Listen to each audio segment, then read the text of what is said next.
to the winner of this bicycle race on Sunday. With all the talk of the Kings of the Mountains, the fact is that the man wearing the Supplex King of the Mountain jersey is Scott Mercier of Saturn team.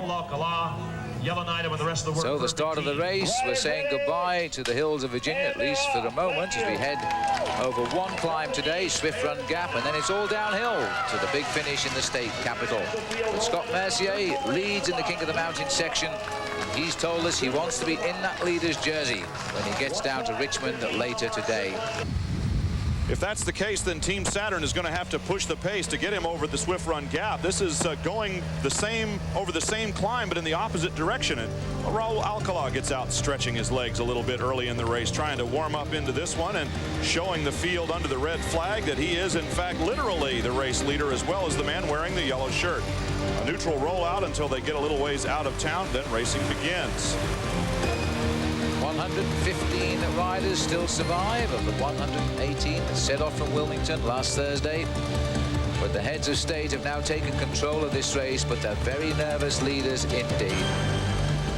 A lot of little races within the big race among 115 riders. Certainly Lance Armstrong will be watching Raul Alcala, the other Kings of the Mountains, the sprint leaders racing against one another. And out on an attack here, the first man to make a move is Ramon Antonio Rota of the Kelme team, and he is quickly joined by number 137 Brian Walton, who had held the King of the Mountain jersey after the first stage. And choosing a good wheel to follow, Raul Alcala trailing on the wheel of Scott Mercier, the leader of the King of the Mountains. Atle Volsvold follows, of course, Alcala, and not too far behind either is Lance Armstrong. The top riders marking one another as they climb away up Swift Run Gap. Soon enough, because of the pressure on this first climb, Rota and Walton are caught so that it leaves a wide open race for the King of the Mountain prize at the top of Swift Run Gap. So the field come back together in one neatly compacted group as they start to plan their ride now through the beautiful Shenandoah National Park. The climbing begins in earnest, and Brian Walton, who had in fact held the jersey, leads the field up the hill, but it's his teammate Scott Mercier who holds it. Here is Steve Haig of the Chevrolet LA Sheriff's team, and he's wearing a shark jersey of the most aggressive rider. Going over the top, Jose Manuel Uria of the Claas team once again takes the prize, but Mercier's third place finish at the top of the mountain holds on to that shirt. So some fine riding there by Scott Mercier to ensure he keeps his lead in the King of the Mountains, but Uria, who's turning out to be quite a man in this race, is also threatening for that King of the Mountains title. The race goes on as we head down to Richmond. Don't go away. Home of the world champion hog caller, but did the riders hear him? Because this is Reuben Veenstra at Standersville after 23 miles, winning the special sprint there, increasing his lead overall in the sprinters competition.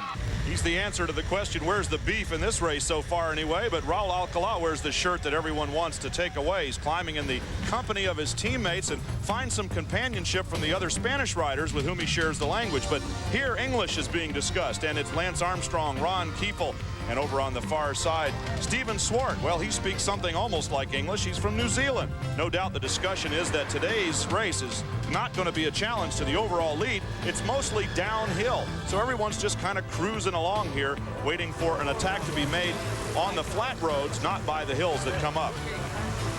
First big worry of the day, of course, is the mountain to come, but the race is now into Louisa in Virginia, and this time it's a time bonus sprint. 3 seconds going to the young German amateur Sven Turtenberg. All amateurs in the top 4 on that sprint, including Kuznetsov of Russia, Vogels of Australia, and Byakov of the Russian team. So the young riders in this race are the ones that are active on the sprint lines often enough. Here, though, it's lunchtime as the field spreads across the road and everybody having a snack that they'll need to finish the rest of the 120 miles into Richmond, Virginia.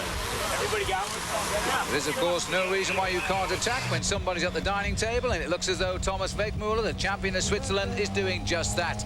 And Roy Nickman of Coors Light is chasing him down, so they're very vigilant today. All the teams going off after Wegmuller. And soon enough, the field is in single file, a much different configuration than earlier on. Team Saturn's Chris Sheehan takes off in pursuit of the finish line. The Saturn riders have been very active in defense of the mountain jersey held by Scott Mercier, but soon enough, Sheehan is reeled in, and, well, who else? It's Thomas Wegmuller again at the front. So they hang on waiting to see who else will attack, and it's Saturn again who've got reason to win in Richmond, and off goes Scott Fortner now, heading for the special time bonus sprint at Innsbruck at 99 miles. Join us and see if he gets it. Stage 6, 120 miles coming in from the Massanutten Resort and heading down to downtown Richmond. Scott Fortner has just broken away as we head towards the special sprint at Innsbruck, and Brian, he's just hung on by the seat of his pants. That's exactly right. Scott Fortner timed a well-placed move. He used to ride the Race Across America, set a long-distance record from San Francisco to Los Angeles, and, well, he just started out a long sprint, that's all, about 4 miles long to get to Innsbruck. And the rider's beginning to amass at the front again now, looking for more moves as an attack goes there from Jeff Evanshine. What a promising rider he's turning out to be. Fortner, though, they're closing in on him.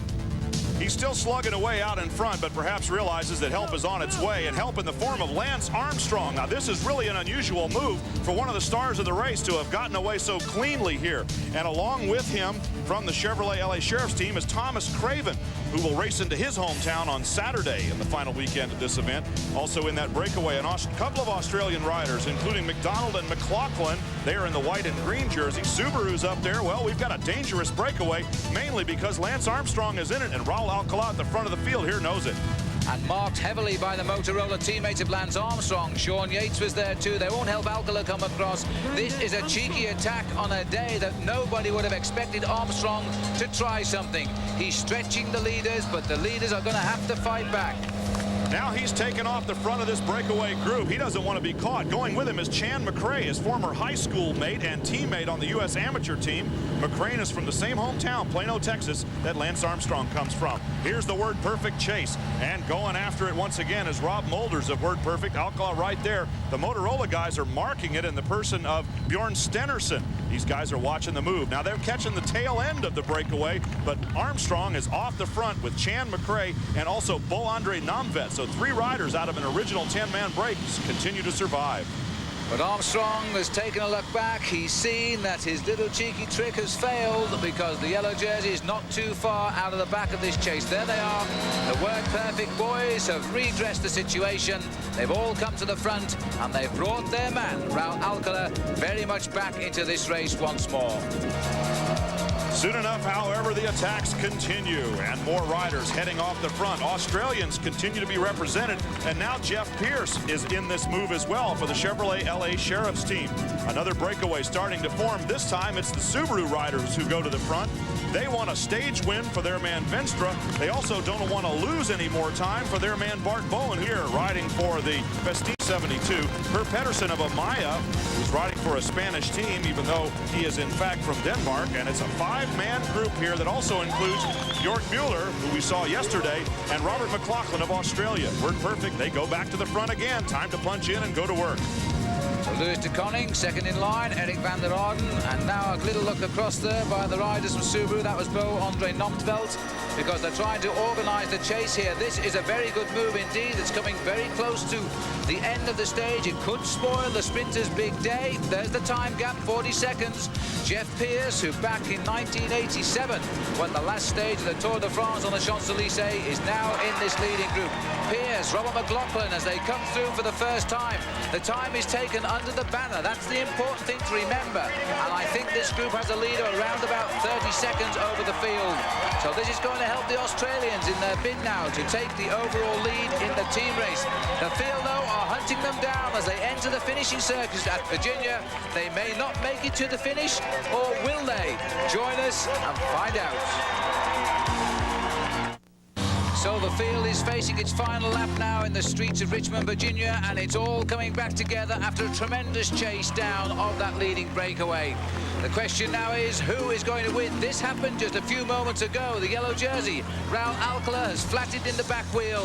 He'll lose no time today because the time for the stage was taken the very first time they went through the finish, but no chance of a stage win for Raul. A slow leak on that rear wheel, and Raul had to ride it in until he got under the banner the very first time. Then he was was able to raise his hand on that little left-hand turn just after the finish line and get the service that he needs. He can relax, really. There's no urgency here because the time has already been taken. His overall race lead is not in danger. These 3 circuits that there were held here in Richmond are really for the stage win, for the bonuses, and for the glory of taking the victory. And this is the battle now for the riders to take the day's prizes. This little group is just hanging off the front here. Steve Bowers, the rider, in the lead.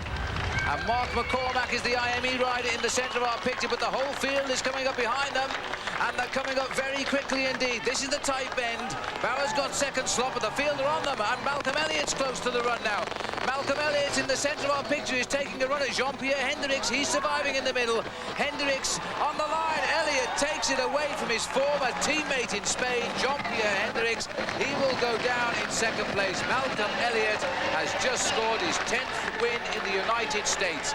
Elliott, Hendricks, Veenstra. Let's join Paul Sherwin with Malcolm. The team must be happy because Coors Light have still got to win a stage. Well, I mean, it's not really a concern of ours. We're not just riding against Coors Light. There are another 115 guys in the race. So, yeah, I mean, all right, there is some rivalry, and it's not escaped, I noticed, but they are riding very well. They were the guys that brought the initial break that was away coming onto the circuit. They brought that back. They did some very strong work there, but really, I mean, a finish like this is absolute lottery. You know, come downhill and through the last couple of corners there. But you must be happy. Ecstatic. I bet you are, Malcolm. But the man who's really ecstatic is Raul Alcler, who keeps his yellow jersey by 22 seconds from Armstrong. Bowen retains third place. Let's go to Brian Drebber with Raul. Quiet day today, but tomorrow I think maybe back to work.